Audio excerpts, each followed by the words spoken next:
ಬಾಂಗ್ಲಾದೇಶದಲ್ಲಿ ಹಿಂದೂಗಳ ಅವ್ಯಾಹತ ಹತ್ಯೆ ನಡೆಯುತ್ತಿದ್ದು ಇದನ್ನು ಸಮಸ್ತ ಹಿಂದೂ ಸಮಾಜ ಒಕ್ಕೊರಲಿನಿಂದ ವಿರೋಧಿಸಬೇಕಿದೆ ಎಂದು ಹಿಂದೂ ಮುಖಂಡ ಶ್ರೀಕಾಂತ್ ಶೆಟ್ಟಿ ಹೇಳಿದರು. ಅವರು ಕಾರ್ಕಳದಲ್ಲಿ ಅಭಿನವ ಭಾರತ ವತಿಯಿಂದ ಬಾಂಗ್ಲಾದಲ್ಲಿ ಹಿಂದೂಗಳ ಹತ್ಯೆ ನಡೆಯುತ್ತಿರುವುದನ್ನು ವಿರೋಧಿಸಿ ಪಾದಯಾತ್ರೆಯಲ್ಲಿ ಪಾಲ್ಗೊಂಡು ಮಾತನಾಡಿದರು. ಚಿತ್ರಗಳನ್ನು ನೋಡಿದಾಗ ಜನರಿಗೆ ಏನು ಅನಿಸ್ತಾ ಇಲ್ಲ, ಅದರ ಬಗ್ಗೆ ಒಂದಷ್ಟು ಪ್ರತಿಕ್ರಿಯೆಗಳನ್ನು ಮಾಡಬೇಕು, ಅದರ ಬಗ್ಗೆ ಒಂದು ಪ್ರದರ್ಶನವನ್ನ ಪ್ರಾತ್ಯಕ್ಷಿಕೆಯನ್ನು ಮಾಡಬೇಕು ಅಂತ ಹೇಳಿ ಇದೆಲ್ಲವನ್ನು ಮಾಡ್ತಾ ಇದ್ರೆ, ಮೆರವಣಿಗೆಯಲ್ಲಿ ಬರ್ತಾ ಇರುವಾಗ ಇದರ ಸೆಲ್ಫಿಯನ್ನು ತೆಗೆದುಕೊಳ್ತಾರೆ. ನಮ್ಮ ಹಿಂದೂ ಬಂಧುಗಳು ಸೆಲ್ಫಿಯನ್ನು ತೆಗೆದುಕೊಳ್ತಾರೆ. ಯಾವ ಒಬ್ಬ ಹಿಂದುವಿನ ಮನಸ್ಸಿಗೂ ಅನಿಸಲಿಲ್ಲ ಆ ಬ್ಯಾನರ್ಗಳಲ್ಲಿರುವಂತಹ ಆ ಮಕ್ಕಳ ಶವ, ಆ ಮುಕ್ತ ಮಕ್ಕಳು 5 ವರ್ಷ 6 ವರ್ಷ 10 ವರ್ಷದ ಮಕ್ಕಳು ಆ ಪಾಪಿಗಳ ಮತಕ್ಕೆ ಮಾಡಿದಂತ ಅನ್ಯಾಯವಾದರೂ ಏನು? ಯಾವ ಕಾರಣಕ್ಕಾಗಿ 2 ಲಕ್ಷ ಜನರಿಗೆ ಆಹಾರವನ್ನು ಹಾಕಿದಂತ ಇಸ್ಕಾನಿನ ಮಂದಿರವನ್ನ ಆ ಪಾಪಿಗಳು ಸುಟ್ಟು ಹಾಕಿದ್ರು. ಹಿಂದೂಗಳ ಶವವನ್ನ ತೋರಣ ಕಟ್ಟುವ ರೀತಿಯಲ್ಲಿ ಸೇತುವೆಯ ತುಂಬ ತೂಗು ಹಾಕ್ತಾ ಇದ್ದಾರಲ್ಲ, ಏನು ಸಂದೇಶವನ್ನು ಕೊಡ್ತಾ ಇದ್ದಾರೆ ಇವರು? ಈ ಎಲ್ಲ ವಿಚಾರಗಳನ್ನು ಹಿಂದೂ ಸಮಾಜ ಇವತ್ತು ಅರಿತುಕೊಂಡು ಎಚ್ಚೆತ್ತುಕೊಳ್ಳದೆ ಹೋದ್ರೆ ಇವತ್ತು ಬಾಂಗ್ಲಾದ ಹಿಂದೂಗಳಿಗೆ ಆದಂತ ಸ್ಥಿತಿ ನಾಳೆ ಭಾರತದ ಹಿಂದೂಗಳಿಗೂ ಕೂಡ ಕಾದಿದೆ. ಆ ಎಚ್ಚರಿಕೆಯ ಸಂದೇಶವನ್ನ ಮನೆಗಳಿಗೆ ರವಾನಿಸಬೇಕು ಅನ್ನುವ ಕಾರಣಕ್ಕಾಗಿ ಇವತ್ತಿನ ಈ ಸಭೆಯನ್ನು ಆಯೋಜಿಸಲಾಗಿದೆ. ಅವನು ಭಾರತದ ನಾಗರಿಕ ಆಗಬೇಕು, ಇದು ಇಸ್ರೇಲ್ ಅಲ್ಲಿದೆ.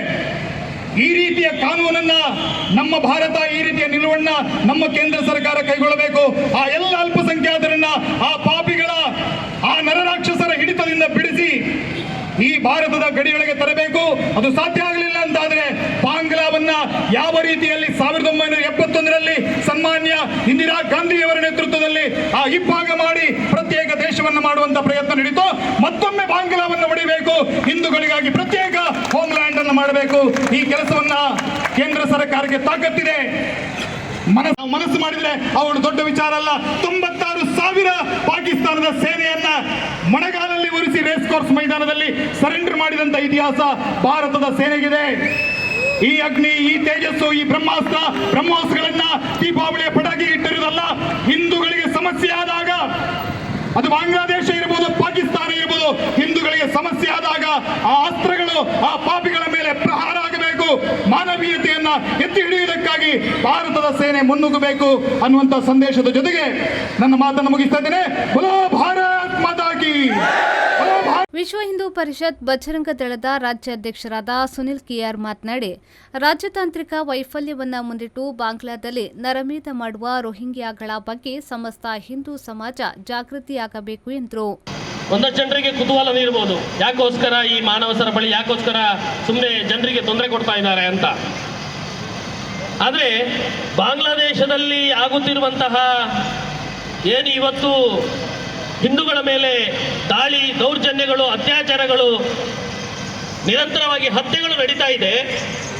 ಇದರ ಬಗ್ಗೆ ಜನಸಾಮಾನ್ಯರಿಗೆ ಅರಿವು ಮೂಡಿಸಬೇಕೆನ್ನುವಂತಹ ದೃಷ್ಟಿಯಿಂದ ಈ ಮಾನವ ಸರಪಳಿ, ಈ ಪ್ಲೇ ಕಾರ್ಡ್ಗಳನ್ನು ಹಿಡಿದುಕೊಂಡು ಪ್ಲೇ ಕಾರ್ಡ್ಗಳಲ್ಲಿ ನಿಮ್ಮನ್ನು ಜಾಗೃತಿ ಮಾಡುವಂತಹ ಕಾರ್ಯಕ್ರಮ ಅಭಿನವ ಭಾರತ ಮತ್ತು ಹಿಂದೂ ಹಿತರಕ್ಷಣಾ ಸಮಿತಿಯಿಂದ ಇವತ್ತು ನಡೀತಾ ಇದೆ. ಬಂದಿರುವಂತಹ ಆತ್ಮೀಯ ಎಲ್ಲ ಹಿಂದೂ ಸಜ್ಜನ ಬಂಧುಗಳಿಗೆ, ಎಲ್ಲ ರಾಷ್ಟ್ರಭಕ್ತ ಬಂಧುಗಳಿಗೆ, ಬಂದಿರುವಂಥ ಎಲ್ಲ ಸಂಘಟನೆಯ ಪ್ರಮುಖರಿಗೆ ಸ್ವಾಗತವನ್ನು ಬಯಸ್ತಾ, ನಿಂತು ಕೇಳುತ್ತಿರುವಂತಹ ಎಲ್ಲ ಹಿಂದೂ ಬಂಧುಗಳಿಗೆ ಸ್ವಾಗತವನ್ನು ಬಯಸ್ತಾ, ನಮಗೆಲ್ಲ ಗೊತ್ತಿದೆ ಒಂದಷ್ಟು ದಿನದಿಂದ ಸಾಮಾಜಿಕ ಜಾಲತಾಣದಲ್ಲಿರಬಹುದು, ಎಲ್ಲ ಕಡೆಗಳಲ್ಲಿ ಹಿಂದೂಗಳ ಮೇಲೆ ಹೇಗೆ ದೌರ್ಜನ್ಯಗಳು ಆಗ್ತಾ ಇದೆ ಅನ್ನೋದನ್ನು ನಾವು ಮನೆಯಲ್ಲಿ ಕೂತು ನೋಡ್ತಾ ಇದ್ದೇವೆ. ನೋಡ್ತಾ ಇದ್ದು ಅಲ್ಲೇ ನಮ್ಮ ಅನುಕಂಪ, ಕರುಣೆ ಈ ರೀತಿ ಅಲ್ಲೇ ಆಗ್ತಾ ಇದೆ ಮನೆಯಲ್ಲಿ. ನಾವೇ ಯೋಚನೆ ಮಾಡಬೇಕಲ್ಲ.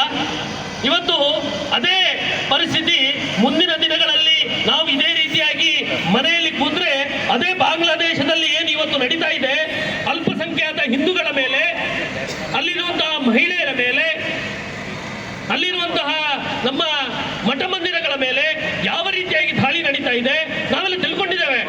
ಮೊನ್ನೆ ಮಾತಾಡ್ತಿರ್ಬೇಕಾದ್ರೆ ಹಿಂದೂ ಸಮಾಜಕ್ಕೆ ವಿಷಯವನ್ನ ಮನೆಯಲ್ಲಿ ಕೂತು ನೋಡ್ತಿರುವಂತಹ ಹಿಂದೂ ಸಮಾಜಕ್ಕೆ ವಿಷಯವನ್ನು ಹೇಳಬೇಕಂತ ಇಲ್ಲ, ಆದ್ರೆ ಜಾಗೃತಿಯನ್ನು ಮಾಡಬೇಕಾಗಿದೆ. ಪ್ರತಿಯೊಬ್ಬ ಹಿಂದೂಗೂ ಕೂಡ ಜಾಗೃತಿ ಆಗಬೇಕಾಗಿದೆ. ಅದಕ್ಕೆ ಈ ಪ್ಲೇ ಕಾರ್ಡ್ನಲ್ಲಿರುವಂತಹ ವಿಚಾರಗಳನ್ನು ಓದಿ ಯಾವ ರೀತಿಯಾಗಿ ಬಾಂಗ್ಲಾದೇಶದಲ್ಲಿ ಹಿಂದೂ ಹೆಣ್ಮಕ್ಕಳ ಮೇಲೆ ಅತ್ಯಾಚಾರ ಆಗ್ತಾ ಇದೆ. ಇಲ್ಲೊಂದು ಸಣ್ಣ ಸ್ಕ್ರಿಪ್ಟ್ ನಾವು ಲಾರಿಯಲ್ಲಿ ತೋರಿಸಿದ್ದೇವೆ ಯಾವ ರೀತಿಯಾಗಿ ಹಿಂದೂ ಹೆಣ್ಮಕ್ಕಳ ಮೇಲೆ ಅತ್ಯಾಚಾರ ಆಗ್ತಾ ಇದೆ. ನಿಮಗೆ ಮತ್ತೆ ಅದನ್ನ ಕಣ್ಣ ಮುಂದೆ ಬರುವಂತಹ ಆ ದೃಶ್ಯಗಳನ್ನು ನಾವು ತೋರಿಸುವಂತಹ ಸ್ವಲ್ಪ ಸಣ್ಣ ಪ್ರಯತ್ನವನ್ನು ಕೂಡ ಮಾಡಿದ್ದೇವೆ. ಅಂದ್ರೆ ಈ ಒಟ್ಟು ಇಡೀ ಬಾಂಗ್ಲಾದೇಶದಲ್ಲಿ ಹಿಂದೂಗಳ ಮೇಲೆ ಬಹುದೊಡ್ಡ ದಾಳಿ ಆಗ್ತಾ ಇದೆ. ಅದು ಯಾವ ರೀತಿಯ ದಾಳಿ ಅಂತ ಹೇಳಿದ್ರೆ, ಇಡೀ ಹಿಂದೂ ಸಮಾಜ ಇವತ್ತು ಅಲ್ಲಿಂದ ಓಡಿ ಹೋಗಬೇಕೆನ್ನುವಂತಹ ಏನೋ ಒಂದು ಅವರ ವ್ಯವಸ್ಥಿತ ಷಡ್ಯಂತ್ರ ಇದೆ. ಅದಕ್ಕೆ ಅವರು ಮುನ್ನುಡಿಯನ್ನು ಬರೀತಾ ಇದ್ದಾರೆ. ಒಂದು ರಾಜತಾಂತ್ರಿಕ ಏನು ಅಲ್ಲಿಯ ಅವ್ಯವಸ್ಥೆಯನ್ನ ಮುಂದಿಟ್ಟುಕೊಂಡು ಏನೋ ಅಲ್ಲಿಯ ಪ್ರಧಾನಿ ಶೇಖ್ ಹಸೀನಾ ಇದ್ದಾರೆ, ಅವರನ್ನು ಕೆಳಗಿಳಿಸಬೇಕೆನ್ನುವಂತಹ ಬಹುದೊಡ್ಡ ರ್ಯಾಲಿಯನ್ನು ಮಾಡ್ತಾ ಅಲ್ಲಿಯ ಪ್ರಧಾನಿಯ ಕಚೇರಿಗೆ ದಾಳಿಯನ್ನು ಮಾಡ್ತಾ ಅವಳನ್ನು ಅಲ್ಲಿಂದ ಓಡಿಸ್ತಾರೆ. ಅದರ ಮುಂದೆ ನಡೆದಂತಹ ಘಟನೆಗಳು ವಿದ್ಯಾರ್ಥಿ ಸಂಘಟನೆಗಳಂತ ಹೇಳಿಕೊಂಡು ಏನಿವತ್ತು ರಾಜತಾಂತ್ರಿಕ ಅಲ್ಲಿರುವಂತಹ ವೈಫಲ್ಯವನ್ನ ಮುಂದಿಟ್ಕೊಂಡು ದಾಳಿಗಳು ಎಲ್ಲಿ ಆಗಬೇಕಿತ್ತು, ಯಾವ ರೀತಿಯಾಗಿ ಅಲ್ಲಿರುವಂತಹ ಪ್ರತಿಭಟನೆ ಆಗಬೇಕಿತ್ತು, ಅಲ್ಲಿ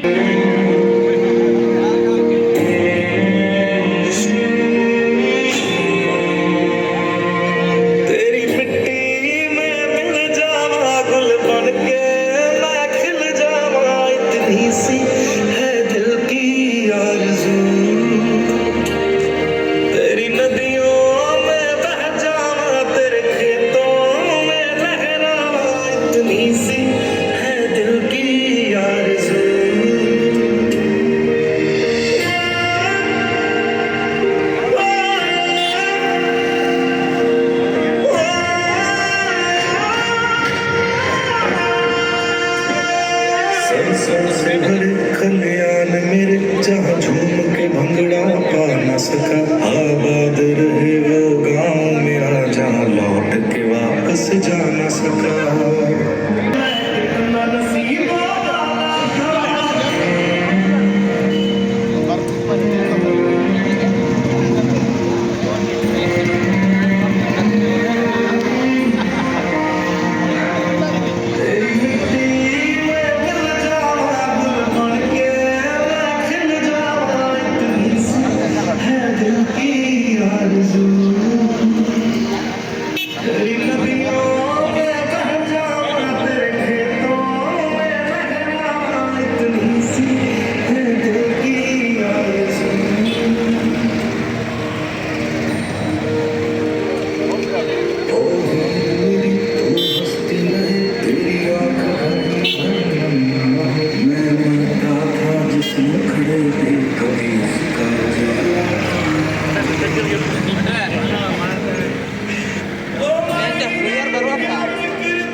ಕಾರ್ಕಳದ ಅನಂತಶಯನದಿಂದ ಬಸ್ ನಿಲ್ದಾಣದವರೆಗೆ ಪಾದಯಾತ್ರೆಯ ಮೂಲಕ ಪ್ರತಿಭಟನೆ ನಡೆಯಿತು. ಈ ಸಂದರ್ಭದಲ್ಲಿ ರಮೇಶ್ ಶೆಟ್ಟಿ ಅಯೋಧ್ಯ ನಗರ ಸೇರಿದಂತೆ ಮತ್ತಿತರರು ಪಾದಯಾತ್ರೆಯಲ್ಲಿ ಪಾಲ್ಗೊಂಡಿದ್ದರು. KM Khalil, V4 news, Karkala.